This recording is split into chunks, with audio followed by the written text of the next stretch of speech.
When I was a developing author, one of the writers who deeply influenced me that I used to pronounce as William Saroyan is actually William Saroyan.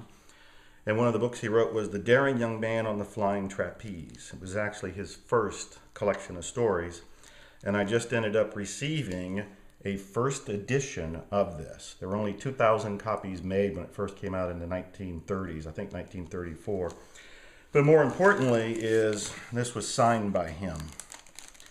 And that is a very rare thing. William Saroyan, or William Saroyan, wrote a lot of books. He was very prolific, and he didn't sign that many of them that I'm aware of. I have almost all of his books, but this one says, "To Alfred Hunningbaum, whom I have just met, with many thanks and good wishes from William Saroyan of Fresno."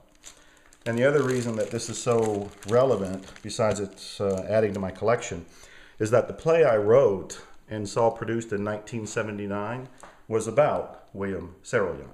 It was called The Robert Bivens Interview. It was a one-act play. It was produced in 1979 at the University of Houston, and it was my homage to this great author. So for me to have this book, which just arrived today, that is signed by him, that is a first edition, one of 2,000 copies, is pretty amazing. I'm still paying homage to William Saroyan, who in many ways really was the daring young man on the flying trapeze.